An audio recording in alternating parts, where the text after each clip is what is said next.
Guillaume, bonjour. Bonjour Emmanuel. Bon, écoute, je suis hyper content de te recevoir sur ce podcast. Tu es le premier format vidéo, donc on est un peu fiers de faire ça avec toi. On va parler de beaucoup de choses. On va parler de SEO, on va parler de Google Discover, on va parler un peu de ton parcours, comment tu es tombé un peu dans ces sujets-là. Tout à fait. Est-ce que pour les auditeurs qui te connaîtraient pas, est-ce que tu peux un peu te présenter et nous raconter brièvement ton parcours? Ouais, tout à fait. Donc déjà, merci beaucoup pour l'invitation, effectivement. Ça fait très plaisir. Donc moi, je suis Guillaume Chauvin. Je suis dans le SEO depuis un petit peu plus de 10 ans maintenant. Donc ça commence à faire un petit moment. Je suis passé par la case agence. Donc avant d'être à mon compte et d'avoir mes propres sites, j'ai fait du client, des rendez-vous clients, etc., etc. Donc c'était hyper formateur pour moi à ce niveau-là. Combien de temps? Je l'ai fait pendant... Alors en cumulé, ça doit faire 4 ans. J'ai commencé à Vannes dans une petite agence où je faisais un petit peu tout. J'ai été catapulté très rapidement, finalement chargé de projet SEO alors que j'y connaissais rien parce que le chef de projet SEO est parti beaucoup trop vite. Mais c'est super formateur parce qu'on est directement à gérer finalement les problématiques SEO des clients. Donc super intéressant. Et après j'ai été à Nantes pendant 4 ans. Et comme tu connaissais rien, tu t'es formé comment? Et ben c'est un peu comme beaucoup de SEO, je pense, comme c'est un métier assez nouveau, on se forme sur le tas finalement. Avec Twitter. Avec Twitter, effectivement. Déjà à l'époque, ouais, il y avait Twitter où je m'en servais vraiment en outil de veille. Et puis aussi, mine de rien, le réseau quand même. J'avais d'autres copains qui commençaient un peu en même temps que moi. Donc on se filait un peu les tuyaux et tout ça aussi pour apprendre. Donc j'ai commencé comme ça. Et très rapidement, quand même, j'ai eu l'idée de créer mes petits sites, en fait. Juste pour m'amuser au début, c'était pas avec une prétention de gagner de l'argent avec ou alors de se faire se payer un petit McDo par mois, c'était déjà très bien quoi en termes d'ambition. On va en reparler des prétentions de gagner de l'argent. Ouais, c'est ça, voilà. Moi l'argent c'était jamais une fin en soi en fait. Ça a jamais été une fin en soi et même encore aujourd'hui toujours c'est maintenant. Pas une fin en soi. D'accord. Ouais. Et ça c'est hyper important parce que je sais que dans le métier, c'est pas toujours le cas. Il y a un peu trop ce phénomène là de toujours vouloir plus et au bout d'un moment on sait même plus trop pourquoi finalement. Même si on va en parler potentiellement, il y a potentiellement avec Discover, on peut gagner beaucoup d'argent. C'est voilà vraiment le truc en ce moment, je trouve, qui finalement est le plus efficace en termes de temps à passer par rapport à ce qu'on peut gagner. Mais je reviens sur mon parcours. Donc j'ai commencé à créer mes petits sites. Et c'est vraiment au moment où j'ai déménagé à Nantes et j'étais en agence, chef de projet SEO, et j'ai créé mes sites d'affiliation Amazon, les fameux MFA, Made for Amazon, qu'on utilise beaucoup comme terme en SEO. Et finalement, ça a commencé à bien prendre. Assez rapidement, au bout d'un an, je commençais à gagner presque autant que finalement mon salaire en tant que chef de projet SEO. Et au bout d'un moment, ça a commencé à plus me plaire aussi. Donc au-delà de la question argent, je me disais, bon, les clients c'est sympa, mais en fait je me sentais un petit peu enchaîné quand même dans ce que je pouvais faire finalement. Parce que les clients, on va faire des recos, il y a 99% qui est pas appliqué. Parfois, je pense que tu connais ça. Voilà, ça peut arriver. J'avais aussi des très bons clients, hein, c'était super, mais voilà, il y avait ce côté-là où le terrain de jeu possible quand on est seul à bord et seul aux manettes finalement. Il y a aussi la rapidité qui va plus vite. Ouais, voilà, la flexibilité, on voit tout de suite.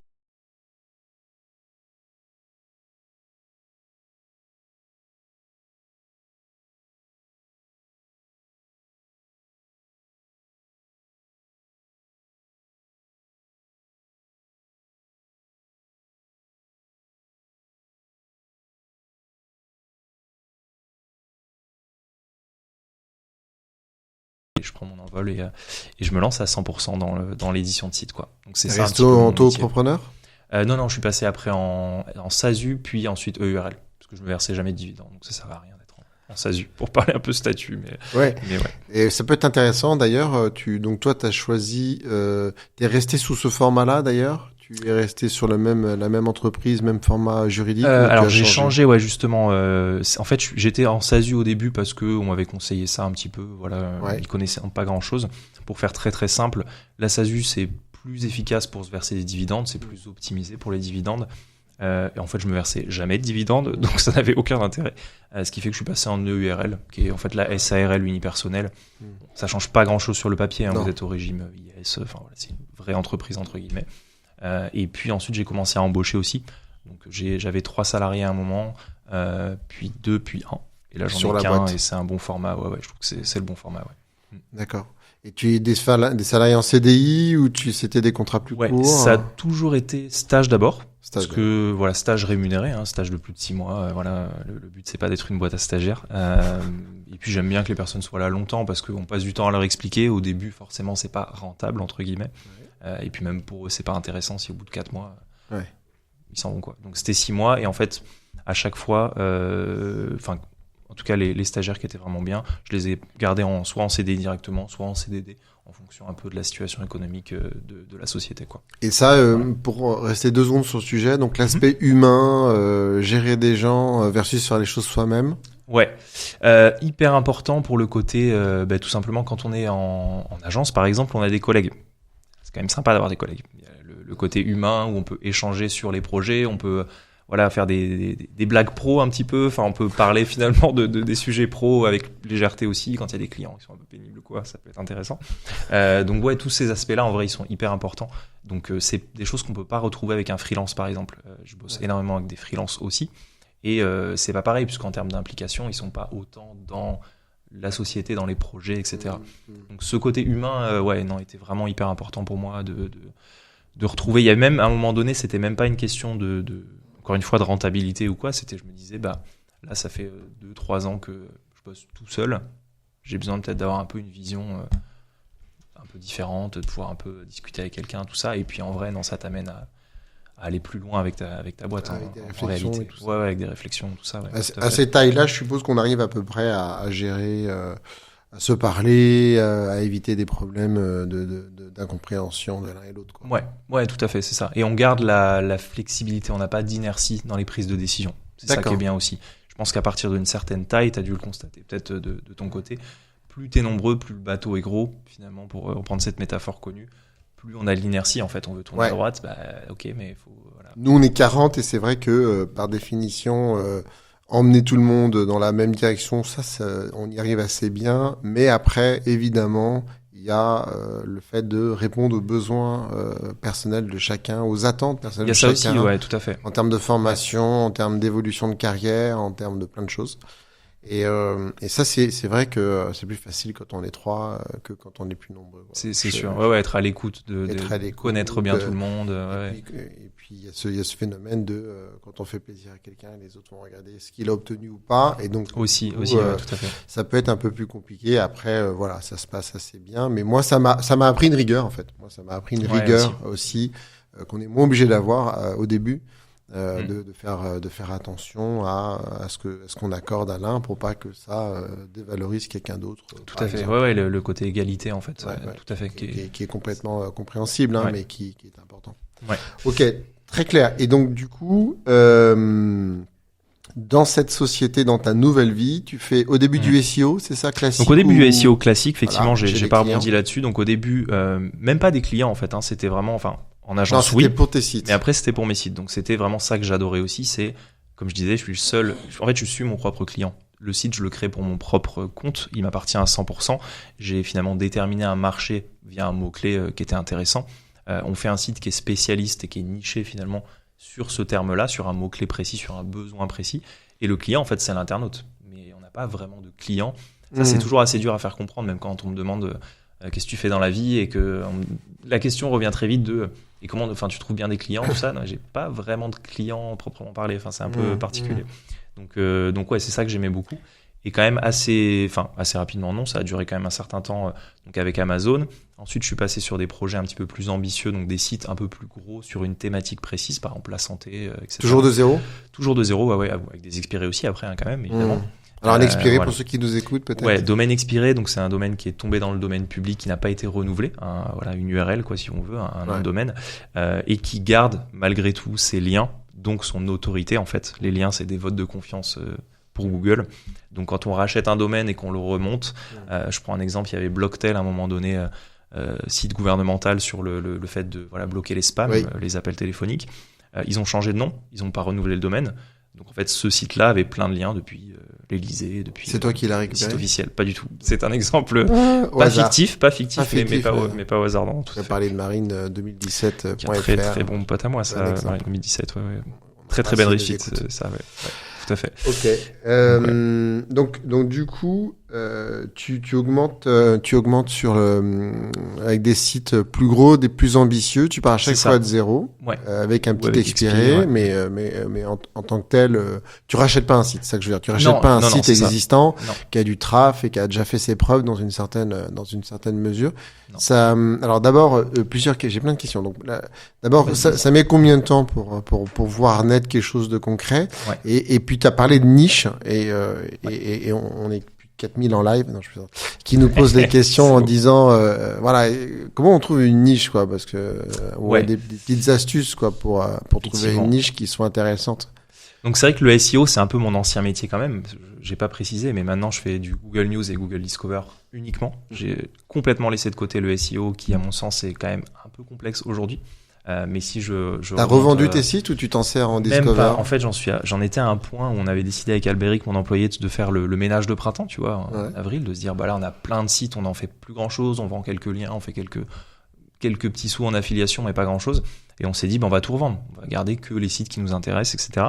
Mais en fait, le rapport temps passé versus le prix qu'on allait en tirer versus aussi le fait que tous les SEO en ce moment font un ménage de printemps parce qu'ils voient bien venir le fait que le SEO, avec l'IA, avec le SGE, tout ça, ça a quand même un avenir assez incertain. Donc en fait, je me suis dit, je pense au pire, je vais peut-être les donner en fait. Je pense que je vais faire des jeux concours sur Twitter où je vais les donner, voilà, tout simplement. Parce que t'as fait? Comment? C'est fait ou c'est un projet. C'est un projet. Exclusivité mondiale, je l'ai jamais dit, mais je pense qu'on va faire ça du coup sur certains. Alors c'est pas des sites monstrueux, attention, attention gardée, mais qui valent quelques centaines, 10 milliers d'euros quand même, donc toujours intéressant. D'accord.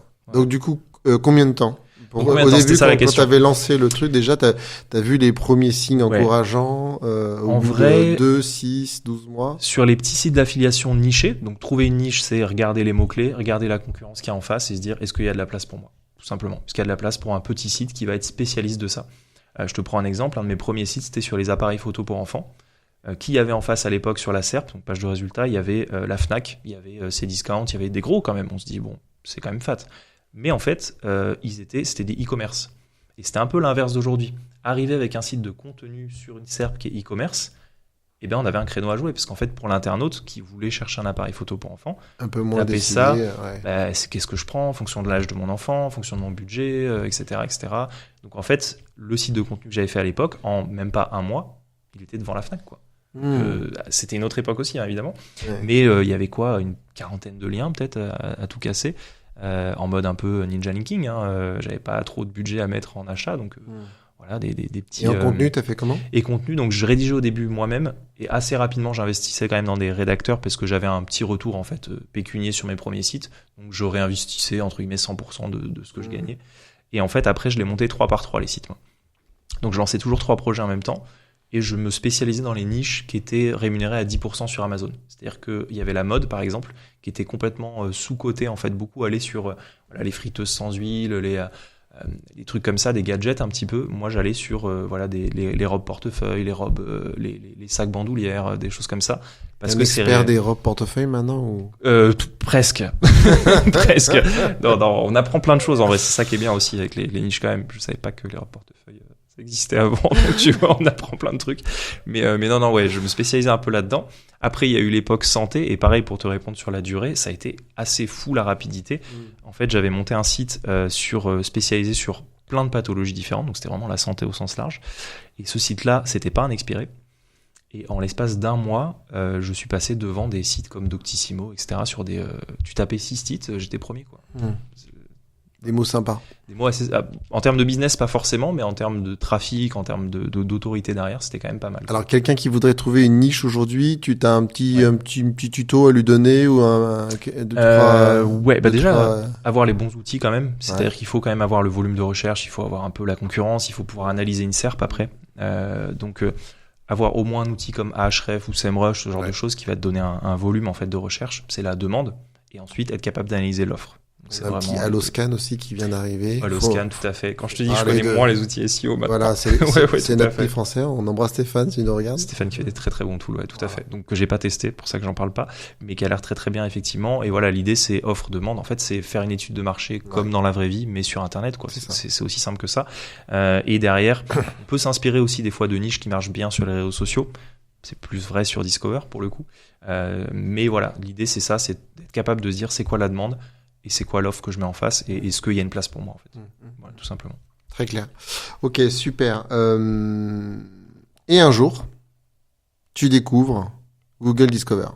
Tout à fait. Tout à fait. Donc au début, tu te dis tiens, alors comment tu sens que c'est une opportunité parce que j'allais dire un truc idiot, mais quand tu sais pas, tu vois un truc, tu dis bon, on va regarder ce qui se passe. Donc c'est ça. Tu jettes un petit coup d'œil et là, tu dis ça, il y a du potentiel. C'est ça. En fait, c'est un peu comme tout le monde parce que j'ai fait du coup beaucoup d'interviews de personnes qui font du Discover aussi. On est un petit cercle entre guillemets. Alors, il y en a aussi qui sont pas connus du tout, mais dans le petit cercle, on se parle pas mal. Et c'est un peu comme tout le monde. C'est avec Google News.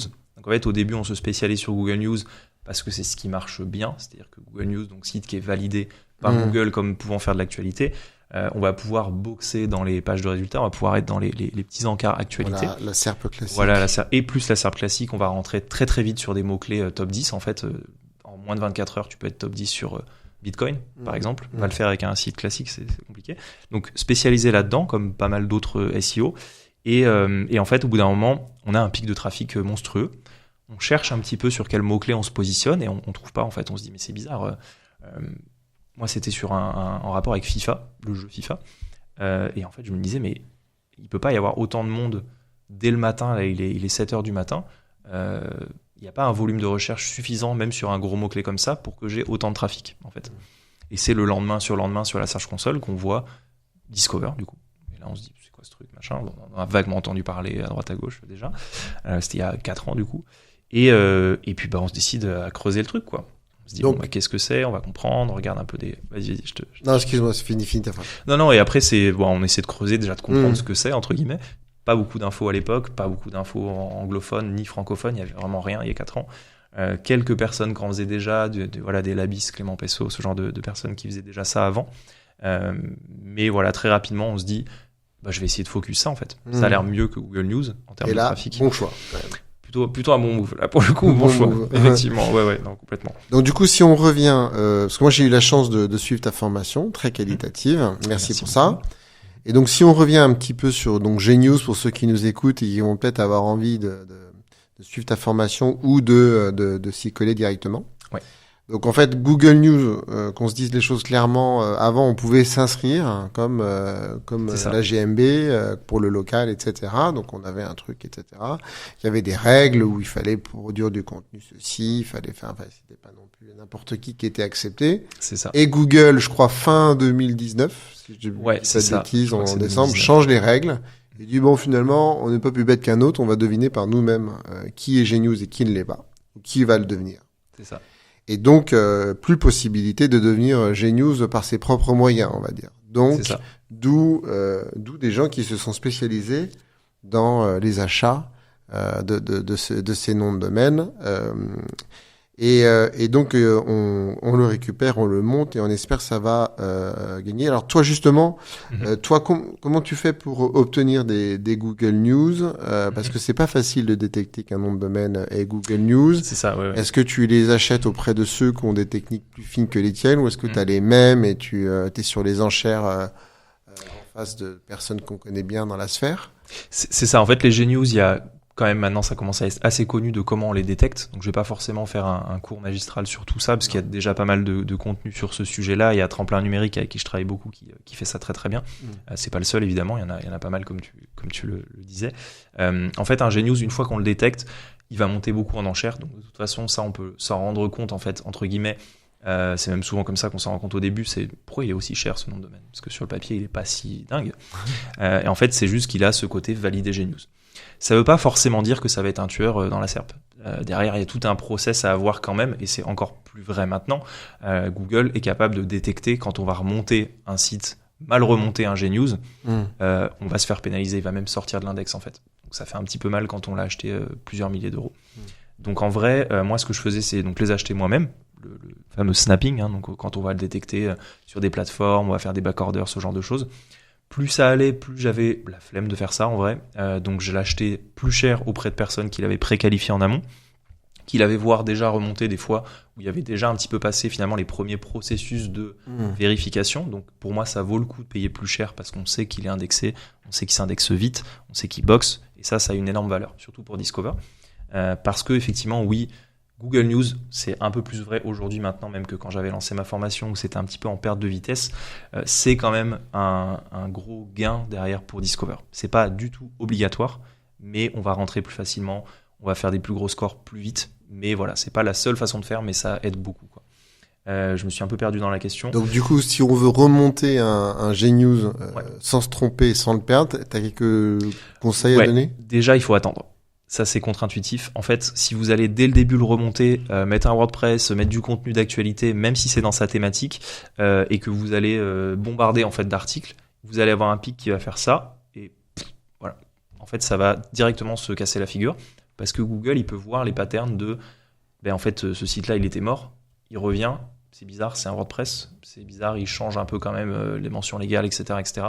Donc, faut être super vigilant sur pas faire de vagues au début. Donc en fait, il y a tout un processus. Doucement, tu dirais un par jour ou même un moins par jour, voire alors, petite technique un peu secrète, hein, mais voire ne pas changer le site, reproduire le site tel qu'il était exactement à l'identique en fait. D'accord. C'est vraiment le truc qui marche le mieux en ce moment pour en fait laisser le temps à Google de se dire ok, c'est le même site, ça passe, il était Google News, je lui avais fait confiance, je continue à lui faire confiance maintenant. Ok, voilà. Super tips, merci. Donc oui, c'est vrai. Et puis après, il faut bien avouer que nos amis Tremplin Numérique, parfois, ils en mettent à des prix qui sont pas non plus complètement délirants. Et donc, moi, j'en ai acheté quelques-uns. Et donc, c'est vrai que moi, il a même eu la gentillesse de me faire pointer les DNS sur mon hébergement pour voir si ça prenait, et voilà. Donc ça c'est réglo effectivement. C'est assez réglo comme façon de faire. D'accord. Donc on avance. Discover. Donc pour ceux qui nous écoutent, donc c'est sur les Android. Google décide de faire un espèce, alors je sais pas si on peut appeler ça un réseau social, pourquoi pas, c'est pas non plus déconnant. Oui, sans le côté social finalement, parce que c'est un peu toi en fait. Ça like pas, mais ouais, tu peux liker, mais c'est pour toi en fait. Ça va pas dire. Ils auraient pu d'ailleurs prendre ce virage. Il y a le bouton like, il y a le bouton partage, mais en fait c'est interne. C'est plus, on le rapprocherait plus d'un feed, on va dire, d'actualité, comme un Google News un petit peu en vrai, mais on l'utilise pas trop en France. Mais c'est plus effectivement un flux infini potentiellement d'articles qui nous concernent, qui nous intéressent. Plus on l'utilise, plus c'est ciblé, plus c'est puissant, entre guillemets. Et voilà, l'idée c'est, on clique, ça redirige vers un site. Le site en question, il gagne un trafic. Et ce qui est drôle, c'est qu'on revient au MFA, parce que ce que tu as oublié de dire, c'est que les MFA à l'origine, c'est Made for AdSense. Oui, for AdSense à la base, tout à fait. On a dit, bon, c'est le Amazon, ça passe aussi, on va le garder. Tout à fait. Mais au départ, on mettait des pubs AdSense. Tout à fait. Et on gagnait de l'argent et on recommence à mettre ça recommence à être ça, parce que quand on fait du Discover, la monétisation clé, alors il y a l'affiliation, il y a plein de trucs, en vrai on peut tout faire, mais c'est vu qu'il y a énormément de trafic, le display en fait, plus le display, ça suffit quoi. T'as raison, tout à fait. Ouais, donc du coup, on arrive là, et quelque chose d'extraordinaire pour nous, c'est que c'est queryless. Ça veut dire que nous dans notre métier, à l'origine, on attend qu'un internaute pose une question à Google ou mette un mot-clé, voilà, et on espère même être cliqué, parce que même en apparaissant dans les 3 premiers, peut-être qu'il va pas aller sur le premier, mais le deuxième, peut-être qu'il apparaît sur le deuxième, mais le premier, etc. Donc ça, évidemment, c'est une barrière à l'entrée assez compliquée pour nous, agences SEO, qui allons travailler sur des SERP classiques avec des mots-clés, on va dire classiques. Là, Google me dit, si t'es gentil, je vais pousser ton site dans la thématique qui va bien sur les gens qui aiment cette thématique. C'est ça. Merci Google. C'est assez extraordinaire. C'est royal. Hein. Ah oui, moi je remercie Google quand même tous les jours pour cette tonne de trafic qu'ils nous donne sur un plateau d'argent. Alors il y a plein de choses à respecter évidemment, mais c'est ça globalement, c'est je vais pousser ton contenu aux bons internautes. Voilà. Donc ça, sans qu'ils recherchent. Ça c'est assez extraordinaire. Ouais. Bon, alors moi j'avais évidemment eu écho de ça très vite. Donc moi j'ai pris le chemin de l'agence SEO et d'avoir des clients, voilà. Mais je me suis intéressé à ces sujets du Discover. À l'époque, je vais parler de il y a un an et demi. dans ces eaux-là, ou 2 ans peut-être, parce que le temps passe vite maintenant. Mon frein, c'était le contenu. Le contenu, parce qu'en fait, j'avais vite compris qu'il fallait publier 1, 2, 3, 4, même dans mon esprit à l'époque, c'était plus 5, 6 contenus par jour. Qui faisaient ça, Et en vrai, moi, je me suis dit, ok, je vais faire, même en prenant quelqu'un à Madagascar, ça va quand même vite coûter cher en billets d'entrée. Alors peut-être que la porte était un peu plus ouverte, mais voilà. Donc ça m'a fait reculer et plutôt rester en backstage, de regarder un peu comment ça se passe. Toi, à l'époque, tu as connu l'époque sans IA en termes de contenu. C'est ça, ouais, tout à fait. Moi, à l'époque, effectivement, c'était un peu une barrière, mais en fait, c'était déjà le cas avec Google News. C'est-à-dire que Google News, il y avait sur un site, je publiais 100 articles par jour. Rédac, hein. Pas Trad, des trucs comme ça. Vrai rédac. 100 articles par jour. Vrai rédac, on avait des process quand même pour réutiliser, parce que la duplication de contenu sur Gnews n'existe pas, sur Discover non plus d'ailleurs. Mais du coup, on peut réutiliser des parties de son contenu, actualiser seulement une partie. Par exemple, je faisais beaucoup d'analyses financières sur des actions, des bitcoins, des choses comme ça. Et du coup, j'avais des rédacteurs spécialisés, vraiment quali et tout. Mais il y avait une partie du contenu qu'on récupérait. Ça nous permettait de faire plutôt des articles de 100 mots uniques, plutôt que de faire du 500 mots. Mais en gros, pour parler concrètement, on était sur du 10-15 000 euros de rédaction par mois et on gagnait à peu près pareil avec Discover. Donc en fait, c'était pas fou en termes de rentabilité. Donc, des fois, on gagnait plus. Mais voilà, c'était un équilibre pas évident. Et en fait, je me suis rendu compte d'un truc, c'est que sur Discover, t'as pas besoin de bombarder autant en fait. Typiquement, et ça, on en a discuté avec beaucoup d'autres personnes qui font du Discover. En fait, j'ai des sites où j'ai 4 articles par jour, où je fais autant que quand je faisais 50 articles par jour en fait. Donc le dans ta ratio... formation d'ailleurs, tu conseilles de passer d'abord faut y aller petit à petit, hein, vraiment, parce que c'est une charge. En fait, après, une fois que c'est rodé, une fois que tu es rodé, tu peux augmenter tranquillement.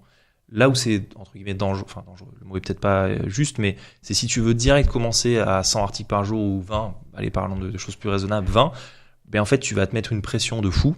Ta qualité, elle va chuter parce que tu peux pas dès le départ comme ça sans avoir l'habitude des bons sujets, même les rédacteurs, comment il faut les briefer, ou l'IA, comment il faut récupérer le contenu, faire ça bien. Donc en fait, toujours commencer petit, augmenter graduellement. Des sites qui publient 100 articles par jour, ça existe ?